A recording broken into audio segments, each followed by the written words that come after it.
Hello everyone, स्वागत करुच्ची आम YouTube channel Odisha study hub. तो पाने आज आम +3 फास्ट सेमिस्टर ईवीएस जो यूनिट 2 रही अच्छी जल संबल विषय रे आलोचना करवा वाटर रिसोर्स।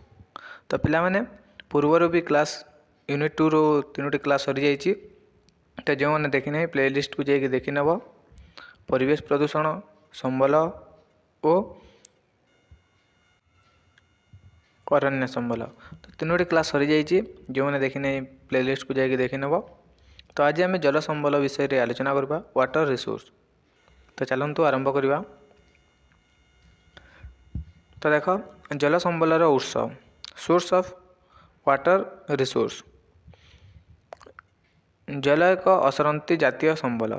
कथार अच्छी जल बहुले सृष्टिनाश और जल विहुने सृष्टिनाश। जल बहुले सृष्टिनाश और जल विहुने सृष्टिनाश अर्थात उभय विपदर कारण जल। जल जीवनर दान करे पुणी जीवन हानि मध्य घटाए। कारण जल जीवनर दान करे पुणी जीवन हानि मध्य घटाई थाए। जल संपद साधारणतः भूपृष्ठ जल और भूतल जल को बुझाए। जल संपद साधारणतः भूपृष्ठ जल और भूतल जल को बुझाई थाए। भूपृष्ठ जल वृष्टिपात और तुषारपात द्वारा मिली थाए। भूपृष्ठस्थ जलर किछि अंश भूतल जल और अंशविष्टांश भूपृष्ठस्थ नदी नाल झरणार प्रवाहित होता है। देश में कार्यकारी होता अनेक गुड़िए बहुमुखी नदी उपत्यका योजना और कृत्रिम जलभंडार केनाल साहाय्य विभिन्न अंचल कृषि कार्य करा जायଥାଏ। वृष्टि विरल सुविस्तृत बालुकापूर्ण मरुभूमि मध्य झर और तार चारिपाखरे खजुरी गछ और गुल्म देखा जाउतबा क्षुद्र अंचल को मरुद्यान कहा जाता है। एठारे स्वल्प जनबसति देखा जाता है। जनविरल मरुभूमि मध्य मरुद्यान सागर मध्य द्वीप सदृश थिबारु एहाकु मरुद्वीप कहा जाता है। देख मरुद्वीप क्या कहुए जनविरल मरुभूमि विरल मरुभूमि मध्य मरुद्यान सागर मध्य द्वीप सदृश थिबारु एहाकु मरुद्वीप कहा जाता है। तो देख कहुई कहा शरीर में केते परिमाण जल रही है। प्राणी शरीर में प्राय 65% जल रही है। प्राणी शरीर में प्रायतः 65% जल उद्भिद प्रायतः 65% रु 99% पर्यंत जल रही है।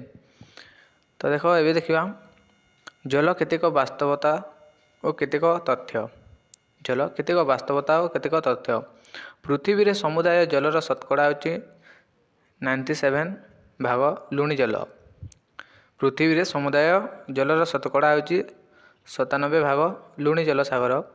महासागर रे रहितिबा बेले केवल शतकड़ा 3 भाग मधुर जल नदी जल हिमबाह बरफ आकार में मिली थाए।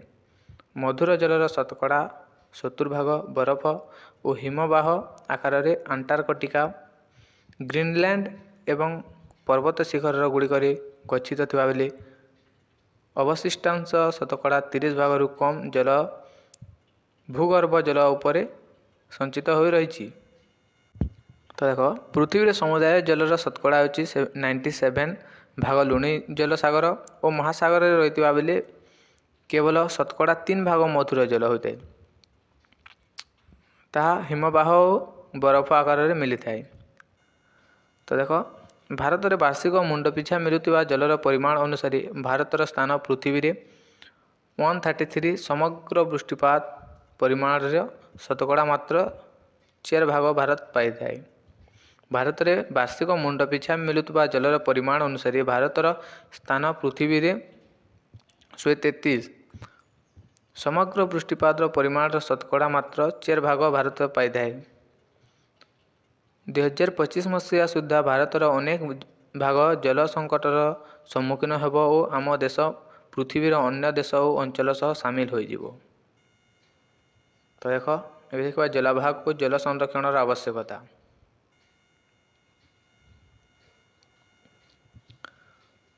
ऋतु अनुसार वृष्टिपात ଅନିଶ୍ଚିତତା, ମୌସୁମୀ ବାୟୁର ଅନିୟମିତତା, କମ୍ ବା ବେଶୀ ପରିମାଣର ବୃଷ୍ଟିପାତ ଇତ୍ୟାଦି ଜଳଭାଗରେ କେତେଗୋଟି ପ୍ରଧାନ କାରଣ ଅଟେ। ଜଳ ସମ୍ପଦର ଅତ୍ୟଧିକ ଶୋଷଣ ଓ ସମାଜରେ ବିଭିନ୍ନ ବର୍ଗର ଲୋକମାନଙ୍କଠାରୁ ଜଳ ଉତ୍ସର ଦୂରତା ଅଧିକାଂଶ କ୍ଷେତ୍ରରେ ଜଳାଭାବ ପାଇଁ ଦାୟୀ ହୋଇଥାଏ। ଜଳର ଆବଶ୍ୟକତା ଜନସଂଖ୍ୟା ବଢ଼ିବା ସହିତ ଆଶାତୀତ ଭାବେ ବୃଦ୍ଧି ପାଇବାରେ ଲାଗିଛି। ଅଧିକ ଖାଦ୍ୟଶସ୍ୟ ଉତ୍ପାଦନ ପାଇଁ ଜଳ ସମ୍ବଳ ଉପରେ ଚାପ ପଡ଼ୁଛି, ଫଳରେ ଜଳାଭାବ ଦେଖାଯାଉଛି। ଜଳର ଆବଶ୍ୟକତା ଜନସଂଖ୍ୟା ବଢ଼ିବା ସହିତ ଆଶାତୀତ ଭାବେ ବୃଦ୍ଧି ପାଇବାରେ ଲାଗିଛି। ଅଧିକ ଖାଦ୍ୟଶସ୍ୟ ଉତ୍ପାଦନ ପାଇଁ ଜଳ ସମ୍ବଳ ଭାବରେ ଚାପ ପଡ଼ୁଛି, ଫଳରେ ଜଳାଭାବ ଦେଖାଯାଉଛି। ଦେଶର ସମସ୍ତ ନଦୀ ଜଳ କ୍ରମଶଃ ଦୂଷିତ ହେବାରେ ଲାଗିଅଛି। ଗଙ୍ଗା, ଯମୁନା ଭଳି ବଡ଼ ବଡ଼ ନଦୀ ମଧ୍ୟ ଆଜି ଶୁଦ୍ଧ ହୋଇ ରହିନାହିଁ। ଜନସଂଖ୍ୟା ବୃଦ୍ଧି, କୃଷିର ଆଧୁନିକୀକରଣ, ସହରୀକରଣ ଓ ଶିଳ୍ପାୟନ ବଢ଼ି ବଢ଼ି ଚାଲିଛି। ତାହା ଯୋଗୁଁ ଦେଶର ନଦୀମାନଙ୍କ ପ୍ରତି ବିପଦ ସୃଷ୍ଟି ହେଉଅଛି। ସମସ୍ତଙ୍କର ହୃଦୟଙ୍ଗମ କରିବା ଉଚିତ ଯେ ନିଜକୁ ସ୍ୱାସ୍ଥ୍ୟ ଦୃଷ୍ଟିରୁ ନିରାପଦ ରଖିବା, ଖାଦ୍ୟ ସୁରକ୍ଷା ସୁନିଶ୍ଚିତ କରିବା, ଜୀବନ ଜୀବିକା ବଜାୟ ରଖିବା ସହିତ ସଂସ୍ଥାକୁ ଅଧୋପତନ ହେବାକୁ ନ ଦେବା ସବୁଠାରୁ ଜରୁରୀ। ଏଥିପାଇଁ ଜଳ ସଂରକ୍ଷଣ ଓ ସୁପରିଚାଳନା ନିମନ୍ତେ ଉଚିତ ପଦକ୍ଷେପ ଗ୍ରହଣ କରିବା ଆବଶ୍ୟକ। ତ ନେକ୍ସଟ ଦେଖ, ବହୁମୁଖୀ ନଦୀବନ୍ଧ ଯୋଜନା ଓ ସମନ୍ୱିତ ଜଳ ସମ୍ବଳ ପରିଚାଳନା। ଜଳ ସମ୍ବଳର ସଂରକ୍ଷଣ ଏକାନ୍ତ ଆବଶ୍ୟକ ହୋଇଥିବାରୁ ପ୍ରାଚୀନ କାଳରେ ନଦୀ ଶଯ୍ୟାରେ ପଥର ବନ୍ଧ, ତଟବନ୍ଧ, ଜଳାଶ୍ରୟ, ହ୍ରଦ ଓ କେନାଲ ନିର୍ମାଣ କରାଯାଉଥିଲା। ଜଳ ସମ୍ବଳର ସଂରକ୍ଷଣ ଏକାନ୍ତ ଆବଶ୍ୟକ ହୋଇଥିବାରୁ ପ୍ରାଚୀନ କାଳରେ ନଦୀ ଶଯ୍ୟାରେ ପଥର ବନ୍ଧ, ତଟବନ୍ଧ, ଜଳାଶ୍ରୟ, ହ୍ରଦ ଓ କେନାଲ ନିର୍ମାଣ କରାଯାଇଥିଲା।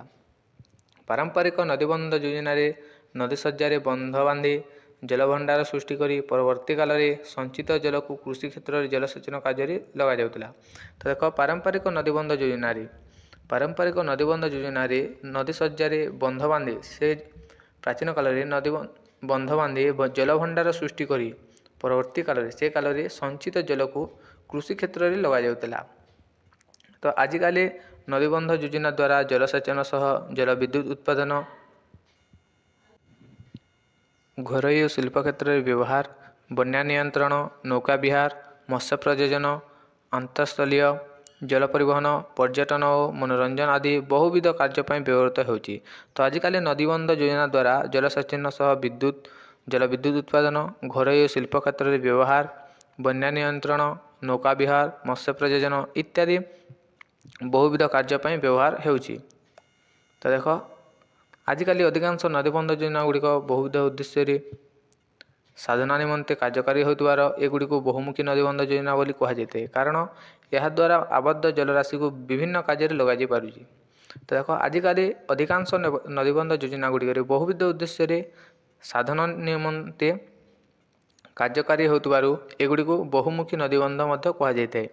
କାରଣ ଏହାଦ୍ୱାରା ଆବଦ୍ଧ ଜଳରାଶିକୁ ବିଭିନ୍ନ କାର୍ଯ୍ୟରେ ଲଗାଯାଇ ପାରୁଛି। ତ ପିଲାମାନେ, ଭିଡ଼ିଓଟି ଏତିକି ଥିଲା। ତ ଆଶା କରୁଛି ଭିଡ଼ିଓଟି ଭଲ ଲାଗିଥିବ। ଭିଡ଼ିଓଟି ଭଲ ଲାଗିଥିଲେ ତୁମ ସାଙ୍ଗସାଥିମାନଙ୍କୁ ସେୟାର କରିଦେବ, ଯାହାଦ୍ୱାରା ସେମାନେ ମଧ୍ୟ ଉପକୃତ ହୋଇପାରିବେ। ତ ନେକ୍ସଟ କ୍ଲାସ୍ରେ ଆମେ ଖଣିଜ ସମ୍ବଳ ବିଷୟରେ ଆଲୋଚନା କରିବା।